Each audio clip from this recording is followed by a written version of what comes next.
Bismillahirrahmanirrahim. Assalamualaikum warahmatullahi wabarakatuh. Bismillah, alhamdulillah, wassalatu wassalamu ala habibillah Sayyidina Muhammad ibn Abdillah wa ala alihi wa sahbihi wa mawalah. Allahumma rabbi syrah lana sudurana wa yassir lana umurana wahlul uqdatan min alsinatina yafqahu aqwalana.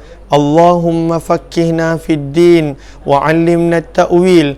Allahumma alhimna marashid umurina wa a'idna min shururi anfusina birahmatika ya rabbal alamin.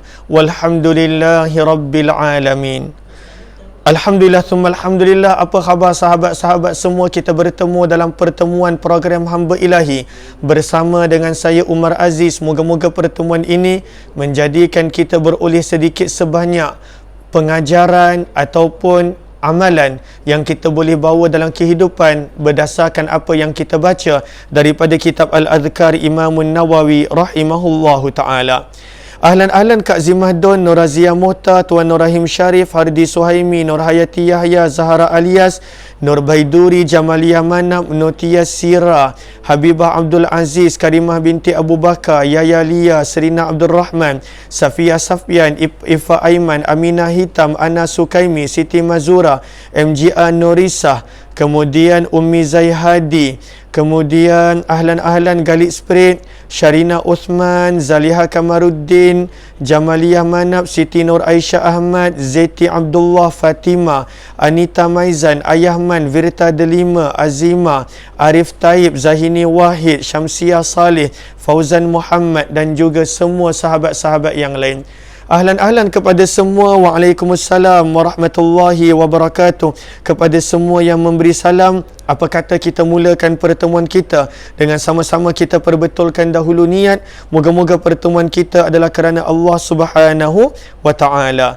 Nawaitu ta'alluma wa ta'lim wa tadhakkura wa tadhkir wa naf'a wal intifa' wal ifadata wal istifadah wal hatha 'ala tamassuki bi kitabillah wa sunnati Rasulillah sallallahu alaihi wasallam wad du'a'i ilal huda wad dalalati 'alal khair ibtigha wajhillah wa mardatih wa qurbih wa thawabih.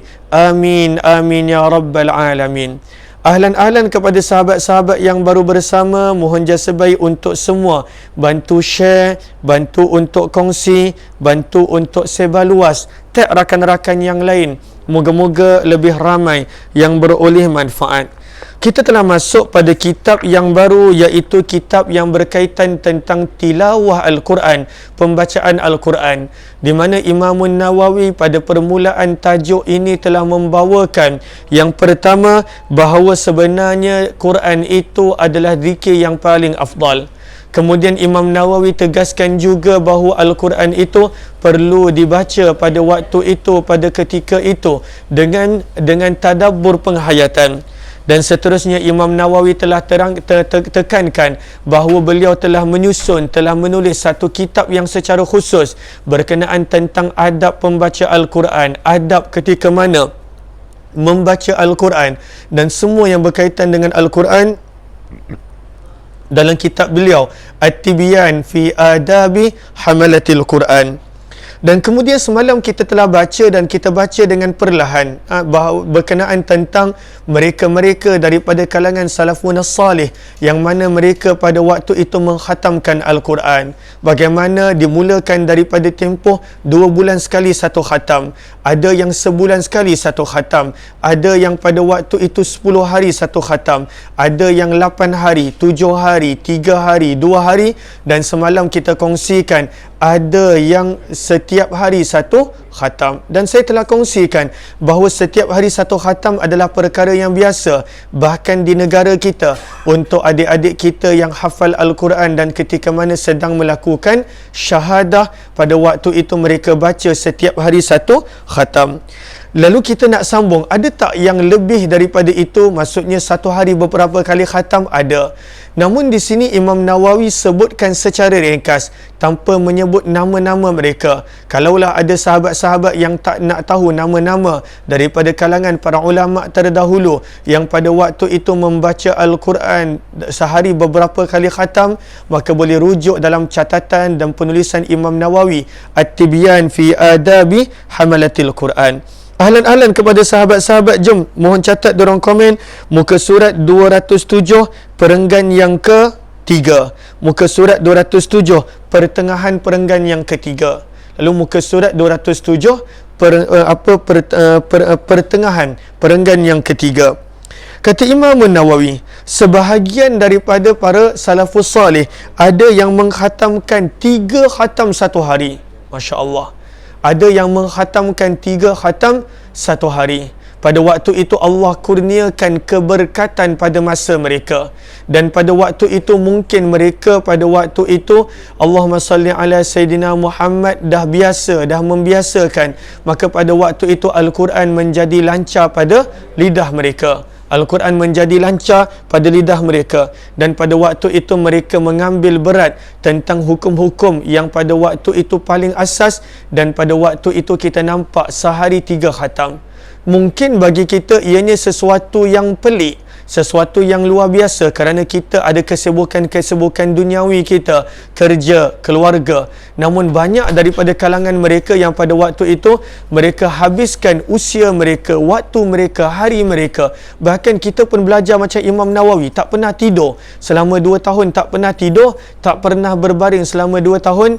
Maka sebenarnya memang berlaku dan memang ada kurniaan Allah pada sebahagian hamba sehari 3 kali khatam. Sehari 3 kali khatam. Kata Imam Nawawi, sebahagian yang lain ada yang mengkhatamkan 8 kali sehari. 8 kali sehari. Maka ini kurniaan Allah pada keberkatan masa mereka. Kita tak boleh nak nilaikan masa kita dengan masa orang-orang yang Allah kurniakan keberkatan. Kerana hakikatnya masa itu pun adalah makhluk. Masa pun adalah ciptaan Allah, adalah makhluk. Allah boleh memanjangkan masa pada sesiapa yang Allah kehendaki. Allah boleh kurniakan keberkatan masa pada sesiapa yang Allah kehendaki. Namun kita mungkin pada waktu itu tidak ada sangat keberkatan masa, kerana pada waktu itu mungkin kita ada luangkan masa untuk perkara yang sia-sia, untuk perkara yang pada waktu itu tidak mendatangkan manfaat. Namun kalaulah kita nak ikut logik, memang kita tak faham. Tapi ringkasannya, masa pun adalah makhluk Allah. Masa pun adalah ciptaan Allah. Allah boleh jadikan walaupun zahirnya nampak 24 jam, tetapi pada waktu itu Allah kurniakan kepada orang 24 jam itu luar biasa, lebih berbanding dengan orang yang mana pada waktu itu dia dapat 24 jam juga, tetapi tanpa dia sedar masa berlalu kerana tidak adanya keberkatan masa. Bukankah kita telah baca dalam hadis Nabi SAW pada akhir zaman yang mana akan datangnya masa pada manusia yang mana satu hari boleh menyamai beberapa bulan. Yang mana pada penghujung zaman, satu hari pada waktu itu terasa lama umpama beberapa bulan, beberapa tahun. Lalu inilah menunjukkan bahawa sebenarnya masa pun adalah makhluk Allah, ciptaan Allah. Allah boleh jadikan walaupun zahirnya 24 jam, tetapi diberi keberkatan pada sebahagian dan ditarik keberkatan daripada sebahagian yang lain. Sebab itu Imam Nawawi dia terangkan, siapakah yang baca Al-Quran sampai 8 kali khatam sehari? Kata Imam Nawawi, antara yang sanggup mengkhatamkan sebanyak 8 kali sehari semalam adalah As-Sayyid Al-Jalil Ibnul Khatib As-Sufi. Beliau pada waktu itu mengkhatamkan 8 kali Al-Quran sehari. Dan ini bukanlah maksudnya begitu. Maksudnya ada prosesnya. Dia dah biasakan, dia dah luangkan masa pada waktu itu hanya untuk Al-Quran. Disebutkan dalam kehidupan Imam Nafi' rahimahullahu ta'ala, bagaimana ketika mana Imam Nafi' meninggal dunia, dan pada waktu itu ada orang yang menangisi pemergian dia. Maka kata Imam Nafi', tak perlu menangis, kerana tak ada satu ruang dalam rumah aku ini kecuali aku pernah buat khatam pada setiap jengkal, setiap inci, setiap ruang daripada rumahnya. Ini orang-orang dahulu masa mereka dengan Al-Quran. Kita tak boleh nak kiaskan dengan diri kita. Kita mungkin baca 1 juz, kita pada waktu itu dah rasa lesu. Kita pada waktu itu mungkin 3 juz, kita dah rasa lesu. Pada bulan Ramadan mungkin pada waktu itu kita ada semangat. Tetapi mereka ini memang hari-hari baca Al-Quran. Memang sentiasa membaca Al-Quran. Maka di sini kita nampak yang paling banyak kata Imam Nawawi yang pernah sampai ke pengetahuan dia adalah sehari 8 kali khatam. 4 kali pada waktu siang dan 4 kali pada waktu malam. Kata Imam Nawawi, inilah jumlah terbanyak yang sampai pada kami dalam sehari semalam. Muka surat yang ke-208. Muka surat yang ke-208. Lalu banyak orang yang bertanya, bagaimanakah nak dapat keberkatan masa? Datangnya keberkatan masa bila kita tinggalkan semua perkara yang sia-sia. Bukan maksiat. Maksiat itu memang menghilangkan keberkatan masa. Yang bukan maksiat, yang sia-sia pun ditinggalkan. Orang yang mula membiasakan diri dengan istiqamah, meninggalkan langsung semua perkara yang sia-sia, barulah pada waktu itu, ketika itu datangnya keberkatan masa.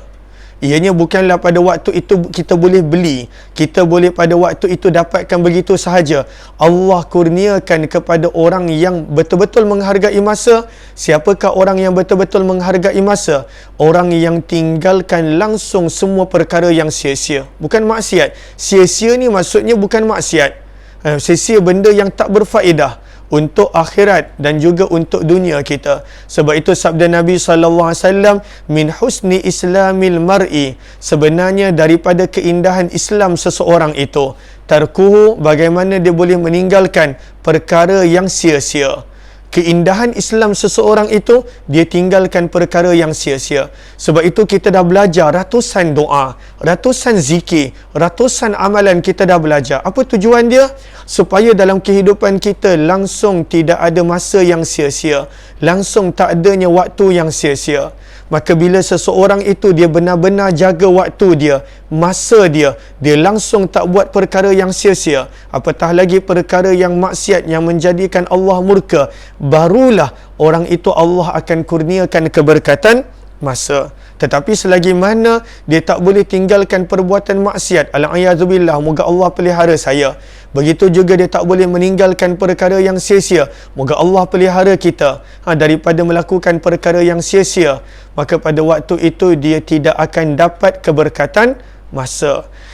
Allahumma salli ala Sayyidina Muhammad wa ala Sayyidina Muhammad. Contoh keberkatan masa kita boleh nampak pada Imam Nawawi. Bagaimana dengan masa dia boleh, masa yang begitu singkat usianya, dia boleh tulis begitu banyak kitab. Begitu banyak. Kita dah baca di awal muqaddimah bagaimana begitu banyak catatan yang Imam Nawawi tulis. Daripada Al-Majmu', Riyadhus Salihin. Ini kitab-kitab yang famous, yang masyhur. Minhajut Talibin, Syarah Sahih Muslim, Al-Azkar contohnya. Kita nak baca Al-Azkar pun pada waktu ni dah hampir setengah tahun baru berapa muka surat. Imam Nawawi dia tulis, dia karang pada waktu itu kitab Al-Azkar, dan pada waktu itu berapa banyak mutalaah pembacaan yang beliau lakukan. Macam mana Imam Nawawi boleh tulis begitu banyak kitab dalam usia dan waktu yang begitu singkat? Kerana keberkatan masa. Allahumma salli ala Sayyidina Muhammad wa ala Sayyidina Muhammad. Riwayat yang ke-310, As-Sayyid Al-Jalil Ahmad Ad-Dawraqi meriwayatkan dengan sanad daripada Mansur bin Zadan bin Ubbad, salah seorang daripada kalangan tabi'in, bahawa dia boleh mengkhatamkan Al-Quran di antara waktu Zuhur dan Asar. Kalau nak ikut logik memang tak logik. Macam mana Zuhur Asar berapa jam sahaja? Tetapi itulah dia keberkatan masa. Itu yang dipanggil keberkatan masa. Seseorang itu kalaulah dia nak tahu pada waktu itu macam mana Allah boleh panjang dan pendekkan masa, maka ketika mana pada waktu datangnya fitnah akhir zaman, Allah akan sengaja pada waktu itu memanjangkan masa. Tapi panjangnya masa pada waktu itu bukanlah dalam bentuk keberkatan, tetapi dalam bentuk ujian ketika manusia berhadapan dengan fitnah-fitnah akhir zaman. Lalu dia boleh baca satu khatam di antara Zuhur dan Asar. dan mengkhatamkan lagi di antara waktu maghrib dan isyak. Dia boleh khatamkan antara maghrib dan isyak, namun isyak itu kalau kita tengok dalam catatan Ibnu Allan, pada waktu itu dilewatkan. Dilewatkan isyak, dan pada waktu itu dia boleh khatamkan. Allahumma salli ala Sayyidina Muhammad wa ala ali Sayyidina Muhammad. Kemudian nak menceritakan tentang Allahumma salli ala Sayyidina Muhammad Mansur bin Zadan bin Ubad pada bulan Ramadan. Bukan baginda tetapi beliau. Di sini sebenarnya adalah beliau. Pada bulan Ramadan, beliau iaitu Mansur bin Zadan bin Ubad, yang mana salah seorang tabi'in, pada bulan Ramadan beliau mengkhatamkan Al-Quran di antara waktu maghrib dan isyak 2 kali lebih sedikit. 2 kali khatam, dilewatkan isyak, dan pada waktu itu dia habiskan masanya dengan Al-Quran. Kita takkan boleh nak faham. Kerana pada waktu itu cara penggunaan masa kita berbeza dengan mereka. Kita tak boleh nak faham. Kita tidak boleh nak faham. Kaum salaf ketika itu biasa mengakhirkan isyak pada bulan Ramadan sehingga berlalu 1/4 malam pertama baru mereka solat isyak. Tapi walaupun waktu itu bagi kita nampak singkat, macam mana mereka boleh baca? Tetapi bila mereka istiqamah begitu, baca, Allah letakkan keberkatan masa. Allah letakkan keberkatan masa. Maka pada waktu itu, pada bulan Ramadan, 2 kali khatam dia boleh buat antara maghrib dan isyak. Ini berkenaan tentang Mansur bin Zadan bin Ubad, salah seorang daripada kalangan tabi'in rahimahullahu ta'ala. Seterusnya 311, Ibnu Abi Dunya meriwayatkan dengan sanadnya yang sahih bahawa Mujahid, siapa yang tidak kenal Mujahid, salah seorang daripada orang yang namanya ada dalam tafsir Al-Quran. Kita baca dia tafsir Al-Quran, kita akan jumpa nama Mujahid.